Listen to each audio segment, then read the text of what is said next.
Imagina caminar por las calles polvorientas de Tebas hace 3500 años y descubrir que el templo más sagrado del reino escondía el negocio más lucrativo de todo Egipto. Hoy vas a conocer la verdad que los faraones nunca quisieron que llegara hasta nosotros. Cómo el sexo sagrado movía imperios, derrocaba dinastías y creaba fortunas que rivalizaban con las del mismo faraón.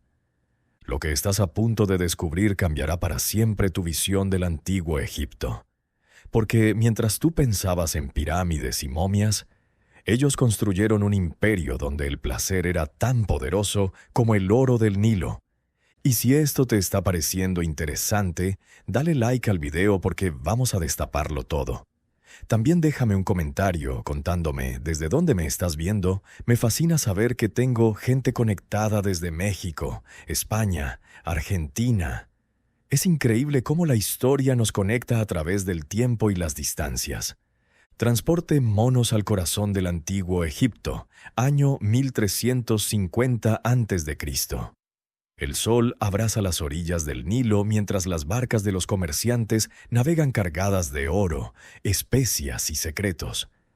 En esta civilización que adoraba tanto a los dioses como al placer terrenal, existía una profesión que no solo estaba permitida, sino que era considerada sagrada: la prostitución. Pero no hablamos de lo que tú conoces. Olvida todo lo que crees saber sobre este tema. En el antiguo Egipto, las prostitutas no eran marginadas sociales escondidas en callejones oscuros. Eran sacerdotisas respetadas, consejeras de faraones y mujeres con un poder económico que haría palidecer a muchos nobles de la época. ¿Cómo es posible que una sociedad de hace más de 3 milenios tuviera una visión tan avanzada de la sexualidad? La respuesta te sorprenderá porque involucra a dioses, rituales secretos y una economía basada en el placer que generaba más riqueza que las minas de oro de Nubia. Déjame contarte sobre Nefertari Emheb, cuyo nombre significaba la más bella que sirve. Esta mujer dirigía el templo de Hathor en Dendera alrededor del año 1400 a.C. Oficialmente era una sacerdotisa. Oficiosamente controlaba la red de prostitución sagrada más poderosa del Alto Egipto. Sus sacerdotisas no eran simples prostitutas, eran mujeres educadas, entrenadas en artes que iban mucho más allá del sexo. Sabían leer jeroglíficos, conocían los secretos de la medicina egipcia, dominaban la música, la danza y, lo más importante, los rituales que supuestamente conectaban a los mortales con los dioses a través del éxtasis físico. Pero, ¿qué ocurría realmente en esos templos cuando caía la noche? ¿Era verdaderamente sagrado lo que allí sucedía o se escondía algo mucho más terrenal y calculado? Cierra los ojos e imagina el interior del templo de Hathor al anochecer, el aire espeso por el incienso de mirra y olíbano. Las antorchas proyectan sombras danzantes sobre los muros decorados con jeroglíficos que narran los placeres de los dioses. El sonido hipnótico de los sistros resuena entre las columnas mientras las sacerdotisas, vestidas con lino translúcido y adornadas con oro, se preparan para los rituales nocturnos. En este ambiente, comerciantes ricos, funcionarios del gobierno y hasta miembros de la corte real esperaban su turno para participar en lo que llamaban la comunión con Hathor, la diosa del amor y la fertilidad. Pero pagaban precios que equivaldrían hoy a miles de dólares por una sola noche. Los registros del templo de Dendera, descubiertos por arqueólogos franceses en 1890, pero censurados durante décadas, revelan que estas comuniones generaban ingresos anuales superiores a los tributos de provincias enteras. El antiguo Egipto había desarrollado el primer sistema de prostitución regulada y socialmente aceptada de la historia. Nefertari Emheb había entendido algo que la convertiría en una de las mujeres más poderosas de su tiempo. El sexo no era solo placer, era poder. Y quien controlara ese poder, controlaría mucho más que los cuerpos. Controlaría mentes, fortunas y destinos. Pero mientras Nefertari construía su imperio de placer sagrado, en Memphis algo estaba cambiando. Un joven faraón llamado Amenhotep IV comenzaba a cuestionar todo el sistema religioso tradicional. Su nombre posterior te resultará familiar: Akenatón, el faraón hereje. Una noche en el año 1353 a.C., Nefertari recibió un mensaje que cambiaría no solo su destino, sino el de toda la prostitución sagrada en Egipto. El mensaje llegó sellado con el sello real, transportado por un mensajero que cabalgó sin descanso desde Menfis. Cuando rompió el sello y leyó el contenido, sus manos comenzaron a temblar. El nuevo faraón no solo conocía todos sus secretos, le estaba proponiendo algo que ningún gobernante había osado antes. El papiro contenía una propuesta que desafiaba todo lo que conocemos sobre Akenatón. Este faraón, famoso por intentar imponer el monoteísmo en Egipto, no buscaba destruir la prostitución sagrada. Quería monopolizarla. Nefertari Emheb, servidora de Hathor, decía el mensaje: el divino Akenatón te convoca. Los antiguos dioses han fracasado en su propósito. Solo Atón debe ser adorado. Pero Atón comprende que los mortales necesitan el éxtasis para alcanzar lo divino. Tú serás la única intermediaria entre Atón y el placer sagrado de todo Egipto. ¿Te das cuenta de lo que esto significaba? Akenatón no era el puritano religioso que nos pintó la historia. Era un estratega que había comprendido que controlar la sexualidad significaba controlar a la población de una manera que ningún ejército podía lograr. La respuesta de Nefertari fue tan astuta como peligrosa. Aceptó la propuesta, pero con condiciones que harían temblar al mismo faraón. Ella mantendría el control operativo de todas las casas de placer sagrado, desde Asuán hasta el Delta, y a cambio le ofrecería algo que ningún gobernante había poseído jamás: una red de espionaje basada en la intimidad. ¿Puedes imaginar el poder que esto representaba? Cada funcionario, cada comerciante, cada noble que visitará los templos del placer se convertiría automáticamente en una fuente de información. Sus secretos más íntimos, sus planes políticos, sus debilidades, todo llegaría a oídos de Nefertari, y de ella al faraón. Durante 3 años, esta alianza funcionó con una eficiencia que habría hecho envidiar a cualquier servicio de inteligencia moderno.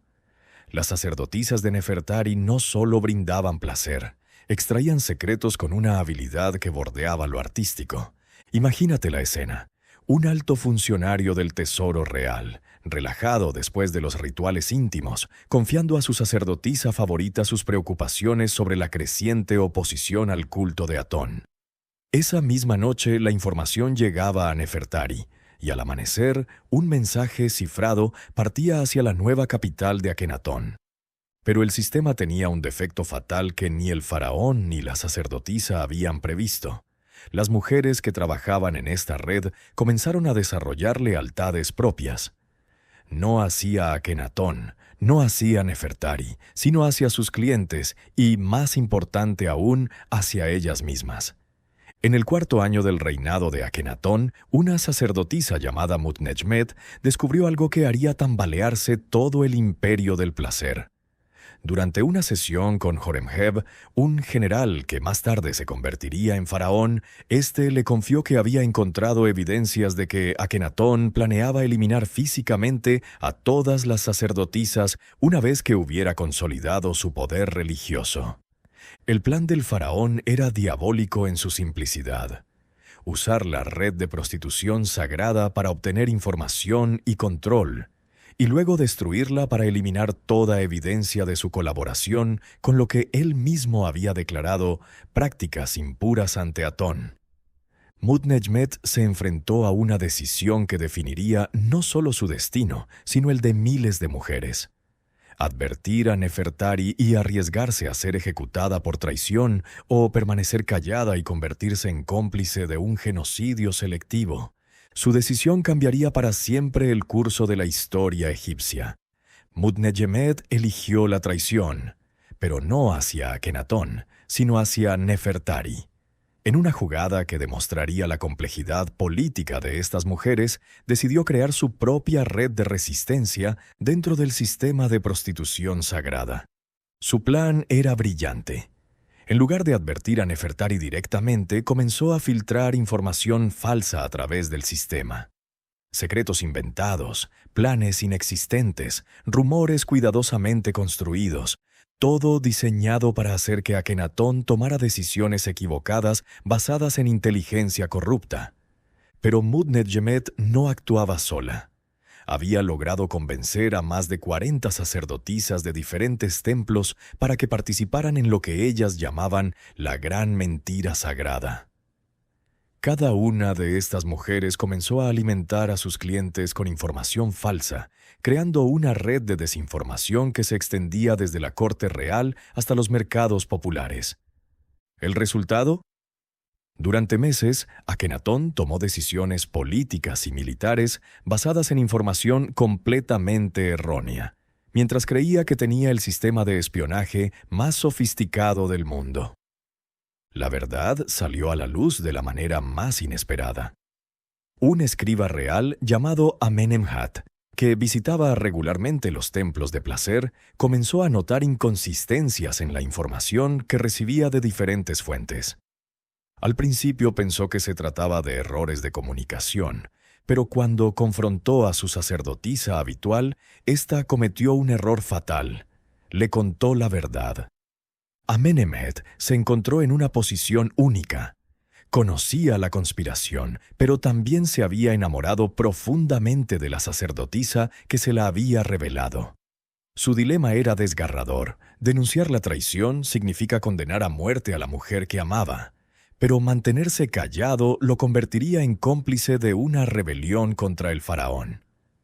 Su decisión sería aún más sorprendente que la de Mudnet-Jemet. Decidió chantajear a Nefertari. Amenemhet se presentó ante Nefertari con una propuesta que la dejaría sin aliento.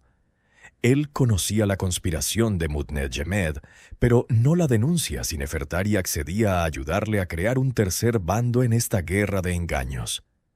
Tú controlas el placer, Mudnet-Jemet controla la rebelión, y yo controlo la información que llega al faraón, le propuso. Trabajemos juntos para crear el caos perfecto. El plan de Amenemhet era genial en su perversidad. Usar el sistema de espionaje sexual para orquestar la caída de Akenatón, pero de una manera que ninguno de los tres conspiradores pudiera ser culpado directamente. Crearían una situación tan compleja y caótica que cuando el faraón finalmente cayera, todos parecerían víctimas de las circunstancias en lugar de sus arquitectos. Nefertari, enfrentada a la posibilidad de perder todo su poder si la conspiración de Mudnet-Jemet era descubierta, aceptó la propuesta. Pero lo que ninguno de los tres sabía era que había un cuarto jugador en este juego letal, la propia esposa de Akenatón, la famosa Nefertiti. Nefertiti no era la bella pero pasiva esposa real que nos presenta la historia popular. Era una mujer astuta que había desarrollado su propia red de informantes y había comenzado a sospechar que algo extraño estaba ocurriendo en los templos de placer. Su investigación privada la llevó a descubrir no solo la existencia del sistema de espionaje sexual, sino también las tres conspiraciones que operaban dentro de él. Pero en lugar de alertar a su esposo, Nefertiti tomó una decisión que demostraría que entendía el poder político mejor que cualquier hombre de su época. Decidió apoderarse de todo el sistema. Una noche convocó secretamente a Nefertari, Mudnet-Jemet y Amenemhet a un encuentro en sus aposentos privados. Lo que les dijo esa noche cambiaría no solo sus vidas, sino el destino del antiguo Egipto. «He observado sus juegos», les dijo con una sonrisa que helaba la sangre, «y he decidido que todos ustedes van a trabajar para mí. No para Akenatón, no para sus propios intereses. Para mí. Y a cambio les ofrezco algo que ninguno de ustedes había considerado. La oportunidad de sobrevivir a lo que está por venir». ¿Qué sabía Nefertiti que ellos ignoraban? ¿Por qué estaba tan segura de que Akenatón estaba condenado? Y más importante aún, ¿qué precio exigiría por su protección? Lo que Nefertiti reveló esa noche en sus aposentos privados era información que había obtenido de fuentes que ninguno de los conspiradores había considerado: los sirvientes domésticos del Palacio Real. Mientras ustedes jugaban con secretos de Estado y conspiraciones sexuales, les dijo: yo he estado escuchando las conversaciones que Akenatón mantiene con sus consejeros más íntimos cuando cree que nadie puede oírlo. Mi esposo no solo planea eliminar las antiguas religiones, planea eliminar a cualquiera que haya tenido acceso a información comprometedora sobre él. Eso los incluye a todos ustedes. Pero había más. Nefertiti había descubierto que Akenatón sufría de una enfermedad progresiva que estaba afectando su juicio y su estabilidad mental. Los ataques de ira, la paranoia creciente, las decisiones erráticas, todo era síntoma de una condición que los médicos de la corte no se atrevían a diagnosticar públicamente. Mi esposo está muriendo, pero su muerte no será natural, continuó Nefertiti. Sus propios generales están planeando un golpe palaciego. He interceptado sus comunicaciones. Tienen razón al hacerlo, porque un faraón loco es más peligroso para Egipto que cualquier enemigo externo. Pero cuando esto ocurra, todos los que tuvimos conocimiento de sus secretos seremos considerados cómplices peligrosos. La propuesta de Nefertiti era tan audaz como necesaria: usar la red de prostitución sagrada no para espiar o conspirar, sino para crear una nueva estructura de poder que sobreviviera a la caída de Akenatón. Nefertari se dirigió a la sacerdotisa. Tú conoces los deseos y debilidades de la mitad de la élite egipcia. Mutnetjemet, tú has demostrado que puedes manipular información y crear lealtades. Amenemhet, tú tienes acceso a los archivos oficiales y conoces todos los procedimientos burocráticos. Juntos van a ayudarme a crear algo que nunca ha existido: un gobierno en las sombras liderado por una mujer. El plan era revolucionario. Cuando Akenatón fuera depuesto, Nefertiti no intentaría mantener el poder como regente de sus hijos. En cambio, permitiría que los generales instalaran a un faraón títere, mientras ella controlaba el verdadero poder a través de una red invisible que combinaba prostitución, espionaje, corrupción y chantaje. Los hombres creen que el poder se ejerce desde palacios y templos, explicó Nefertiti. Nosotros sabemos que el verdadero poder se ejerce desde las camas y los secretos compartidos en la intimidad. Durante las siguientes semanas, los 4 conspiradores trabajaron para reestructurar toda la red de prostitución sagrada. Ya no sería un sistema de espionaje para el faraón, sino una organización independiente que ofrecería sus servicios al mejor postor. El golpe palaciego contra Akenatón ocurrió exactamente como Nefertiti había predicho, pero con un giro que ni siquiera ella había previsto. El general Horemheb, el mismo que había confiado sus planes a Mutnetjemet, no se conformó con deponer al faraón. Lo hizo asesinar junto con todos sus hijos varones. Esto significaba que el linaje de Akenatón quedaba eliminado, y que cualquiera que hubiera estado asociado con él correría el mismo destino. Excepto que Nefertiti había preparado su movida final. La noche antes del golpe había desaparecido del palacio junto con sus hijas, llevando consigo los archivos más comprometedores de la administración de Akenatón. Cuando Horemheb asumió el poder como nuevo faraón, se encontró con que necesitaba desesperadamente esos archivos para legitimar su gobierno y evitar que otros usaran la información para chantajearlo. Pero Nefertiti había vanished into thin air, llevándose no solo los documentos, sino también el control de toda la red de prostitución sagrada. Una semana después del golpe, Horemheb recibió un mensaje que lo sumió en una pesadilla política. El papiro, entregado por una misteriosa mujer velada, contenía una lista de todos los secretos íntimos que las sacerdotisas habían recopilado durante años de espionaje sexual. Secretos sobre él, sobre sus generales, sobre los funcionarios que lo apoyaban. Información suficiente para destruir a cualquiera que se atreviera a desafiar a quien controlara esa red. El mensaje terminaba con una simple propuesta. El nuevo faraón puede gobernar Egipto. Nosotras gobernaremos a quienes gobiernan Egipto. Será más beneficioso para todos mantener esta colaboración.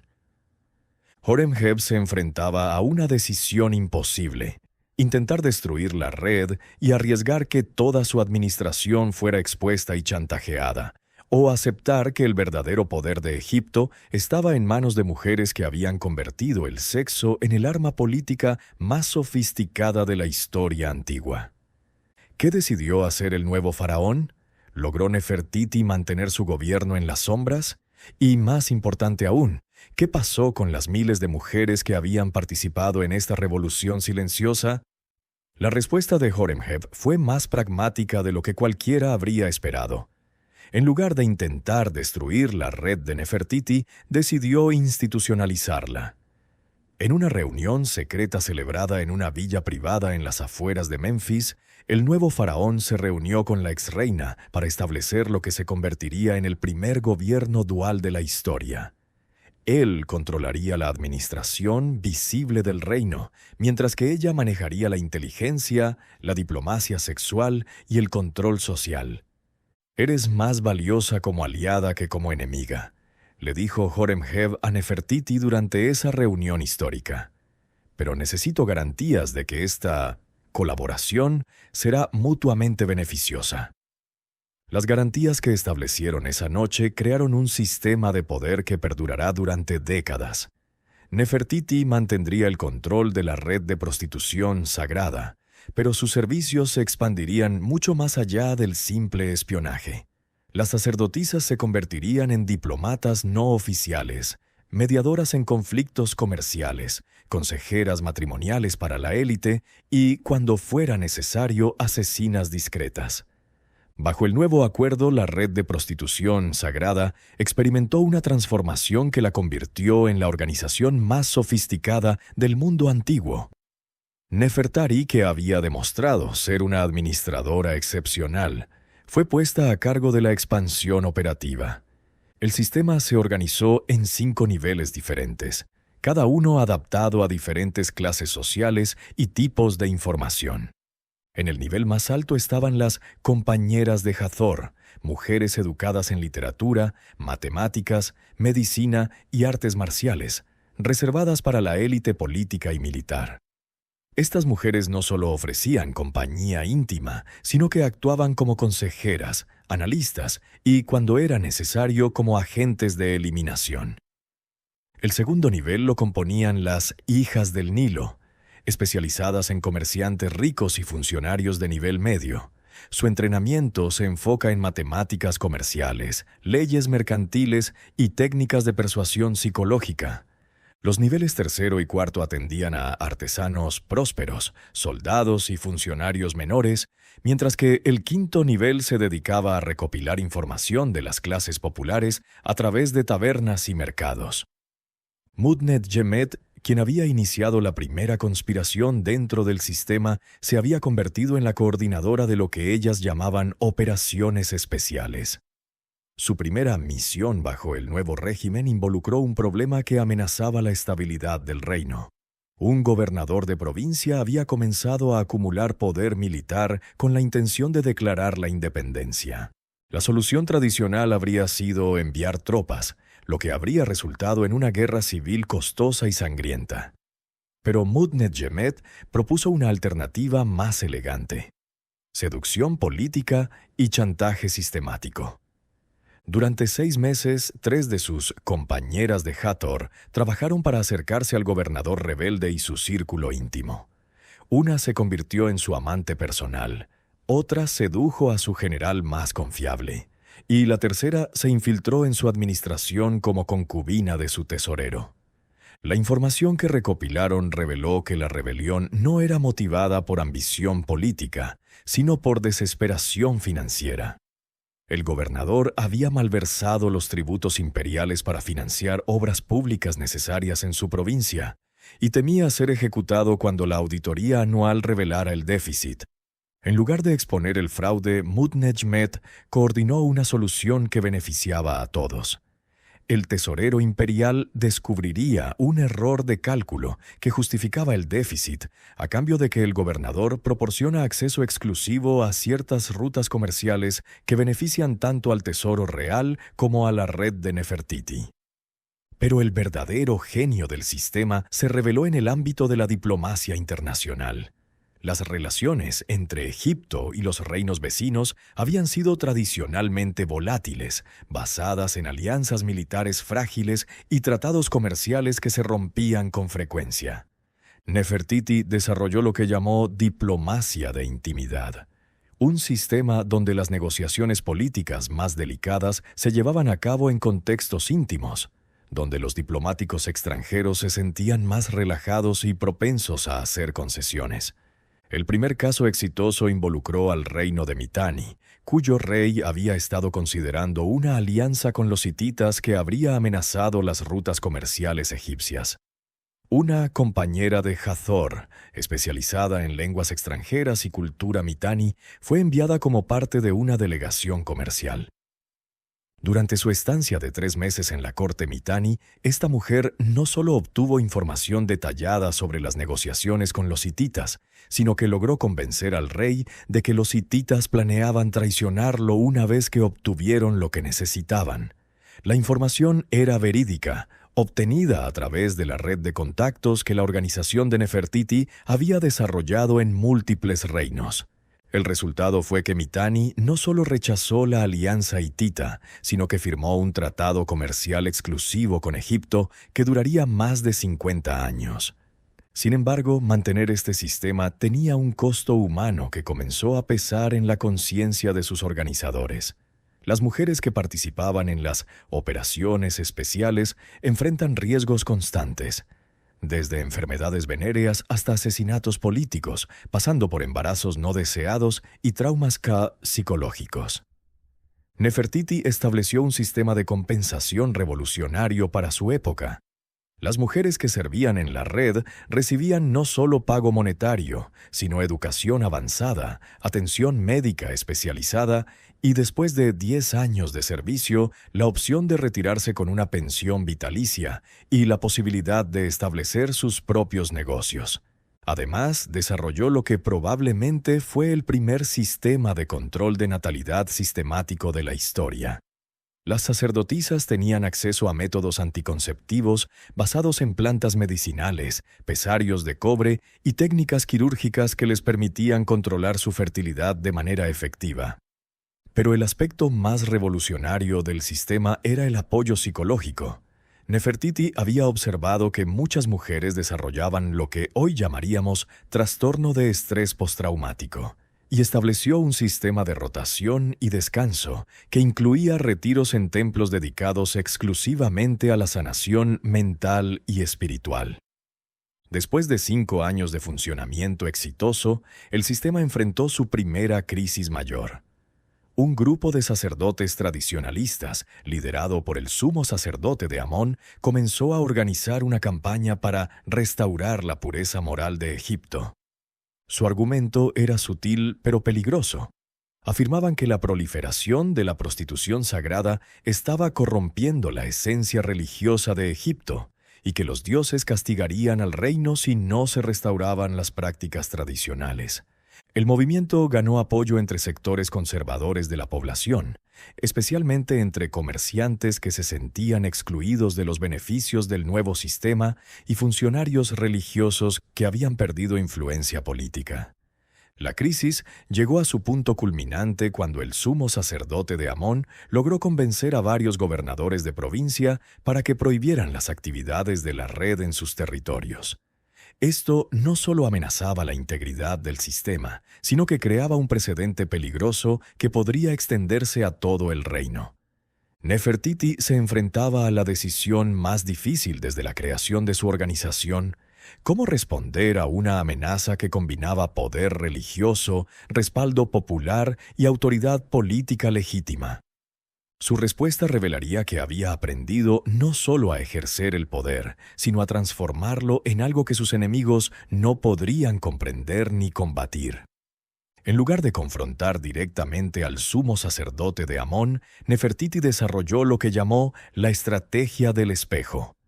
Usar las propias armas de sus enemigos en su contra, pero de manera tan sutil que pareciera que se estaban destruyendo a sí mismos.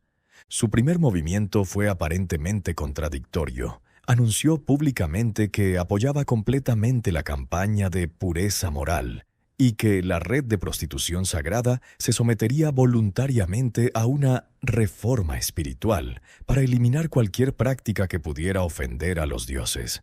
Esta declaración confundió tanto a sus aliados como a sus enemigos. ¿Había decidido Nefertiti capitular ante la presión religiosa? ¿O había algo más sutil en juego? La respuesta se reveló durante las siguientes semanas. Mientras públicamente apoyaba la reforma moral, Nefertiti había puesto en marcha la investigación más exhaustiva de la historia sobre las vidas privadas de los sacerdotes que la atacaban. Lo que descubrió no la sorprendió, pero le proporcionó exactamente las armas que necesitaba. La mayoría de los sacerdotes que predicaban pureza moral en público eran clientes regulares de su red.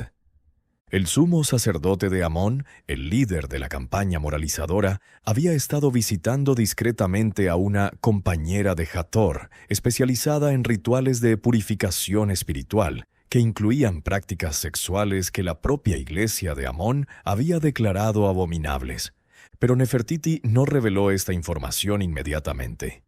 En cambio, orquestó algo mucho más devastador. Hizo que la información se filtra gradualmente a través de rumores aparentemente inocentes en los mercados, conversaciones accidentalmente escuchadas en las tabernas y testimonios espontáneos de testigos que afirmaban haber visto a ciertos sacerdotes en lugares comprometedores. Lo genial de la estrategia era que los propios sacerdotes se convirtieron en los instrumentos de su destrucción. Paranoides por los rumores que circulaban, comenzaron a acusarse mutuamente de hipocresía y corrupción moral. El movimiento de pureza moral se desintegró desde adentro mientras sus líderes se destruían unos a otros. El sumo sacerdote de Amón, desesperado por restaurar su credibilidad, cometió el error fatal de desafiar públicamente a Nefertiti a demostrar la pureza de su organización, sometiendo a sus sacerdotisas a interrogatorios públicos sobre sus prácticas. Nefertiti aceptó el desafío, pero con una condición que dejó helados a sus oponentes. Acepto que mis mujeres sean interrogadas públicamente sobre sus prácticas, si los sacerdotes que las interrogan también responden públicamente sobre las suyas. La trampa era perfecta. Los sacerdotes no podían rechazar el desafío sin parecer hipócritas, pero aceptarlo significaba exponerse a preguntas que revelarían su propia participación en las actividades que denunciaban. El interrogatorio se llevó a cabo en el gran templo de Ptah en Memphis, ante una multitud de miles de personas. Lo que ocurrió ese día se convertiría en una leyenda que se contaría durante siglos. Nefertari, ahora convertida en la portavoz oficial de la red, se presentó ante los interrogadores con una serenidad que impresionó incluso a sus enemigos. Vestía túnicas blancas simples, sin joyas ni adornos, proyectando una imagen de pureza espiritual que contrastaba deliberadamente con las vestimentas doradas y elaboradas de los sacerdotes. «Pregúntenme lo que deseen saber», declaró. «No tengo nada que ocultar ante los dioses o ante el pueblo de Egipto». Las primeras preguntas fueron predecibles. ¿Realizaban rituales sexuales? ¿Cobraban por servicios íntimos? ¿Usaban sus posiciones para obtener información confidencial? Las respuestas de Nefertari fueron materiales en su honestidad calculada. Sí, realizamos rituales que incluyen la unión física como forma de comunión espiritual, como lo hacían nuestros antepasados desde el tiempo de los primeros faraones. Sí, recibimos ofrendas por nuestros servicios, como las reciben todos los templos de Egipto. Y sí, las personas que participan en nuestros rituales a veces comparten sus preocupaciones y secretos, como ocurre naturalmente entre quienes establecen vínculos íntimos. Pero entonces llegó el momento que Nefertiti había estado esperando. uno de los sacerdotes interrogadores, llevado por su fervor moralizador, cometió el error de preguntar: ¿y no consideras que estas prácticas son una corrupción de la verdadera espiritualidad egipcia? La respuesta de Nefertari fue devastadora. Respetado sacerdote, esa es una pregunta muy profunda. Para responder adecuadamente, necesitaría entender mejor qué considera usted verdadera espiritualidad. Por ejemplo, ¿incluye la verdadera espiritualidad y la honestidad absoluta? ¿La coherencia entre las enseñanzas públicas y las acciones privadas? ¿La fidelidad a los votos sagrados? El sacerdote, sin darse cuenta de la trampa, respondió afirmativamente a todas las preguntas. Fue entonces cuando Nefertari reveló su jugada maestra. «Me complace escuchar que valoras tanto la honestidad espiritual», dijo Nefertari con una sonrisa que helaba la sangre. «Entonces, ¿no te molestará responder algunas preguntas sobre tu propia práctica espiritual? Por ejemplo, ¿es cierto que los martes por la noche visitas regularmente una casa en el barrio de artesanos donde participas en rituales que tu propio templo considera abominables?» El silencio que siguió fue ensordecedor. El sacerdote interrogador palideció, pero antes de que pudiera responder, Nefertari continuó. «¿Y tú, reverendo servidor de Amón?», se dirigió a otro interrogador. ¿Es cierto que has estado usando fondos del templo para pagar servicios que públicamente condena? ¿Y que has prometido matrimonio a 3 mujeres diferentes para obtener sus favores? Una por una, Nefertari fue exponiendo los secretos de todos sus interrogadores ante la multitud reunida. No gritó, no se mostró vengativa, simplemente presentó los hechos con la misma serenidad con que había respondido a sus preguntas. El efecto fue devastador. La multitud, que había llegado esperando ver la humillación pública de las sacerdotisas, se encontró presenciando en cambio la exposición de la hipocresía de los sacerdotes tradicionales. Pero Nefertiti no se conformó con destruir a sus enemigos. En un movimiento que demostró su verdadero genio político, ofreció una salida honorable tanto para los sacerdotes humildes como para sus seguidores. «No busco la destrucción de nadie», declaró ante la multitud. «Busco la verdad, y la verdad es que todos somos humanos, todos tenemos necesidades físicas y espirituales, y todos merecemos compasión en lugar de juicio.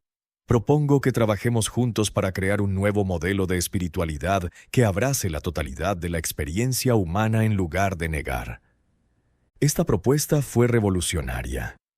En lugar de mantener la división artificial entre sexualidad y espiritualidad, Nefertiti sugería integrarlas en un sistema religioso más holístico y honesto. El resultado fue la creación de lo que los historiadores modernos llaman el período de síntesis religiosa. Una época en la que las prácticas sexuales sagradas fueron oficialmente reconocidas como parte legítima de la experiencia espiritual egipcia. Durante los siguientes 30 años, la red establecida por Nefertiti evolucionó hasta convertirse en una institución permanente de la sociedad egipcia. Las compañeras de Hathor se convirtieron en una clase social respetada, comparable a los escribas o los médicos. Desarrollaron sus propios colegios profesionales, códigos éticos, sistemas de entrenamiento y jerarquías internas. Más importante aún, establecieron precedentes legales que protegían sus derechos y definían claramente sus responsabilidades. El sistema influyó profundamente en la cultura egipcia. Los textos médicos comenzaron a incluir información detallada sobre sexualidad y contracepción. Los tratados comerciales incorporaron cláusulas sobre servicios de diplomacia íntima. Los códigos legales reconocieron nuevas categorías de contratos y responsabilidades relacionadas con el trabajo sexual. Incluso el arte y la literatura egipcios experimentaron una revolución. Los poemas de amor se volvieron más explícitos y sofisticados. Las pinturas en tumbas comenzaron a incluir escenas íntimas más detalladas. Los papiros médicos documentaron técnicas sexuales con la misma precisión que los procedimientos quirúrgicos. Nefertiti murió en el año 1292 a.C., a los 67 años, en circunstancias que aún generan controversia entre los historiadores. Oficialmente murió de una fiebre repentina. Sin embargo, la evidencia circunstancial sugiere que pudo haber sido envenenada por enemigos que nunca habían aceptado su poder. Su funeral fue un acontecimiento sin precedentes. Miles de personas de todas las clases sociales acompañaron la procesión, desde los barrios más humildes hasta la familia real. Los homenajes se prolongaron 7 días y muchos afirmaban que les costaba imaginar el mundo sin ella. Pero el verdadero tributo a su legado fue la continuidad del sistema que había creado. Sus sucesoras, lideradas por Mutnet-Jemet, mantuvieron la organización funcionando sin interrupciones significativas. En los últimos años de su vida, Nefertiti había trabajado en un proyecto secreto que solo fue descubierto décadas después de su muerte. Había estado documentando sistemáticamente todo el conocimiento acumulado por su organización. Técnicas de inteligencia, métodos diplomáticos, procedimientos médicos, estrategias psicológicas y, lo más importante, una historia completa de todos los eventos políticos importantes de Egipto durante los últimos 40 años. Esta documentación, conocida como los papiros de Hathor, fue escondida en una cámara secreta construida específicamente para ese propósito. Solo 3 personas conocían su ubicación: Mutnet-Jemet, Amenemhet, que había permanecido como coordinador de inteligencia durante todo ese tiempo, y una escribana especializada llamada Nefret Itisheri. Los papiros no solo contenían información histórica, sino también instrucciones detalladas para mantener y expandir la organización, incluyendo protocolos para situaciones de crisis, métodos de reclutamiento, técnicas de entrenamiento y, lo más extraordinario, planes para establecer redes similares en otros países. ¿Qué pasó con estos papiros? ¿Fueron destruidos por enemigos de la organización o fueron utilizados para expandir el sistema más allá de las fronteras de Egipto? Es posible que el modelo creado por Nefertiti haya influenciado el desarrollo de prácticas similares en Grecia, Roma o incluso civilizaciones más distantes. La muerte de Nefertiti marcó el comienzo de una serie de eventos que demostrarían que su influencia se extendía mucho más allá de lo que incluso sus seguidoras habían imaginado.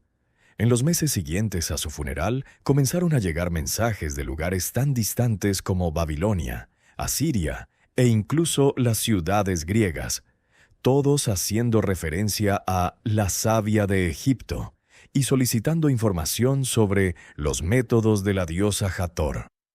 Mutnet-Jemet se enfrentó a una revelación asombrosa. Nefertiti había estado estableciendo contactos internacionales durante años, intercambiando conocimientos y técnicas con organizaciones similares en otros países.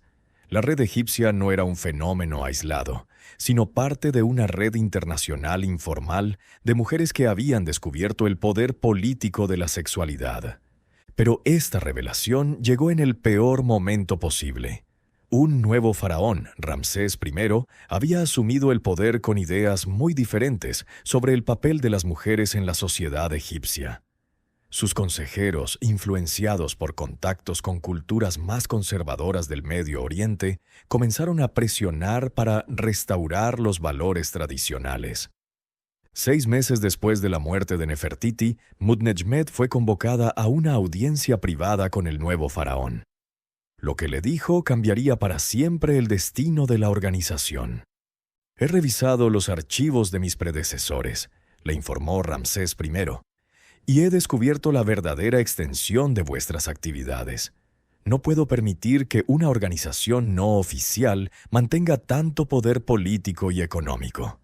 Tenéis 2 opciones: integrarlos completamente en la administración oficial del reino, perdiendo vuestra autonomía pero ganando protección legal, o mantener vuestra independencia y enfrentar las consecuencias». Mutnet-Jemet comprendió inmediatamente las implicaciones. La primera opción significaba convertirse en funcionarias estatales, perdiendo la flexibilidad y discreción que habían sido fundamentales para su éxito. La segunda opción era una amenaza velada de persecución y posible aniquilación. Majestad, antes de responder a vuestra generosa oferta, necesito comprender todas las implicaciones.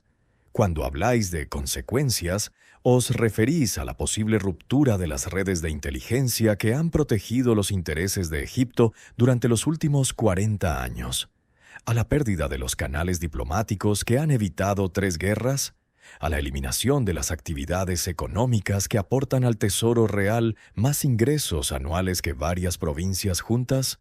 El faraón había subestimado la complejidad del sistema al que se enfrentaba. Durante las horas siguientes, Mut-Nejmed le expuso un análisis minucioso de todas las formas en que su organización había beneficiado a Egipto, incluyendo información que ni siquiera el propio faraón conocía acerca de amenazas externas que habían sido neutralizadas en silencio. Después de días de negociaciones, se llegó a un compromiso que satisfizo a ambas partes.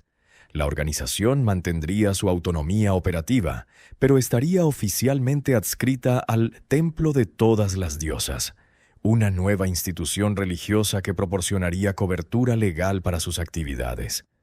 A cambio, aceptarían supervisión real en ciertas áreas sensibles y proporcionarán informes regulares sobre sus actividades internacionales.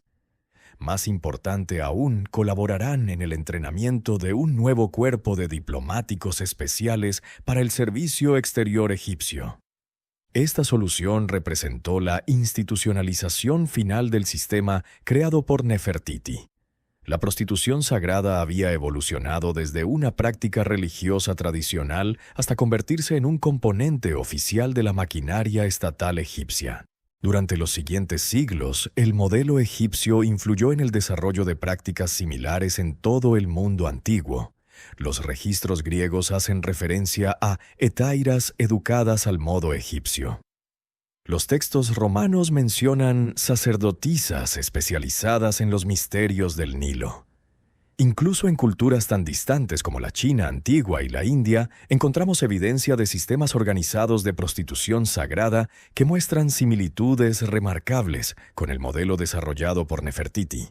Pero quizás el legado más importante fue el precedente que estableció sobre el poder femenino en sociedades dominadas por hombres.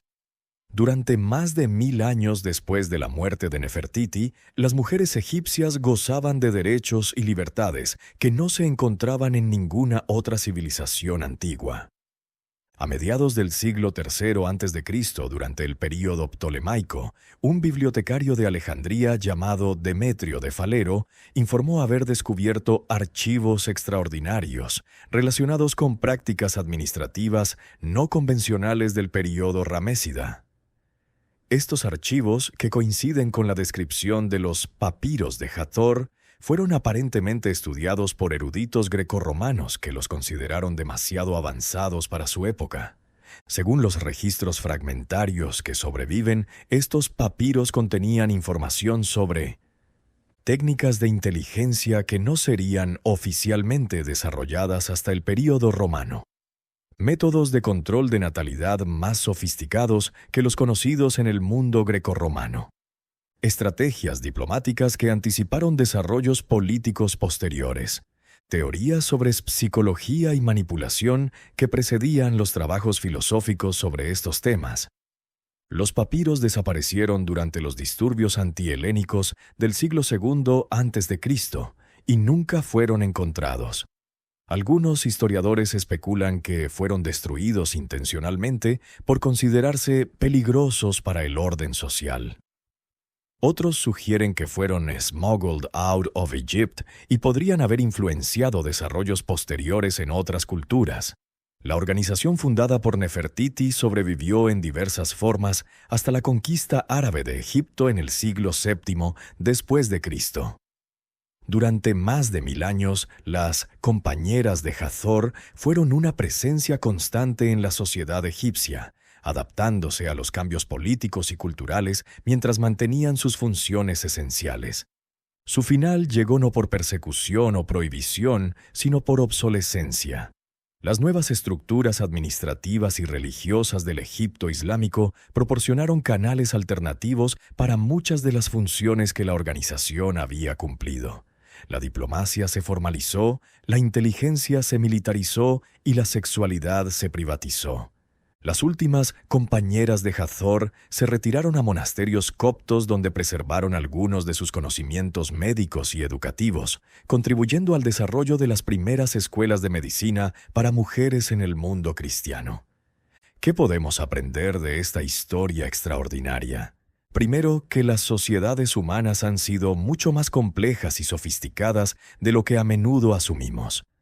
El antiguo Egipto desarrolló instituciones y prácticas que no volveríamos a ver hasta la era moderna, y en algunos casos que aún estamos tratando de igualar. Segundo, que el poder femenino en las sociedades antiguas adoptó formas que a menudo son invisibles para los historiadores tradicionales. Mientras buscamos poder femenino en roles masculinos tradicionales como líderes militares o gobernantes políticos, pasamos por alto las formas más sutiles pero igualmente efectivas en que las mujeres influenciaron y controlaron eventos históricos. Tercero, que la sexualidad ha sido una fuerza política más importante de lo que reconocemos. La historia que hemos contado hoy demuestra cómo el control de la sexualidad puede traducirse en control social, económico y político de maneras que van mucho más allá de lo que asociamos típicamente con el poder sexual. Finalmente, esta historia nos recuerda que muchas de las divisiones que consideramos naturales o inevitables entre lo sagrado y lo profano, lo público y lo privado, lo masculino y lo femenino, son en realidad construcciones culturales que pueden ser reorganizadas de maneras que nunca imaginamos. Las mujeres del antiguo Egipto que participaron en este sistema no eran víctimas de la opresión patriarcal, como podríamos asumir desde nuestra perspectiva moderna. Eran agentes activos que utilizaron las herramientas disponibles en su cultura para crear poder, riqueza e influencia, de maneras que desafiaron y transformaron su sociedad. Su historia, enterrada durante milenios bajo las arenas del desierto y los prejuicios de historiadores posteriores, nos ofrece una ventana a posibilidades humanas que creíamos imposibles, y nos recuerda que el pasado está lleno de secretos que pueden cambiar nuestra comprensión del presente y nuestras expectativas para el futuro. La próxima vez que veas una imagen de las pirámides o leas sobre los faraones del antiguo Egipto, recuerda que detrás de esos monumentos públicos al poder masculino existía una red invisible de mujeres cuya influencia se extendía desde las alcobas íntimas hasta los pasillos del poder internacional. Su legado no está grabado en piedra, pero está escrito en la evolución de la humanidad hacia formas más complejas y sofisticadas de organización social. Y quizás, solo quizás, algunos de los problemas que enfrentamos hoy podrían beneficiarse de la sabiduría que ellas desarrollaron hace más de 3000 años en las orillas del Nilo. Si esta historia te ha fascinado tanto como a mí, compártela con alguien que sepas que también le gustará. Dale like al video si crees que vale la pena que más personas conozcan estos secretos de la historia. Y suscríbete al canal porque tenemos muchas más historias increíbles esperando ser contadas. ¿Qué te pareció más sorprendente de todo lo que descubrimos hoy? ¿La sofisticación política de estas mujeres?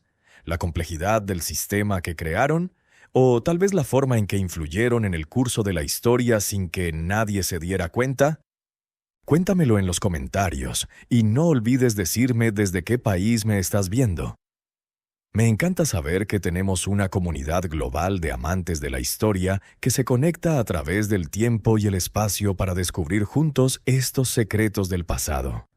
Hasta la próxima aventura histórica, que te aseguro será igual de impactante que la que acabamos de vivir.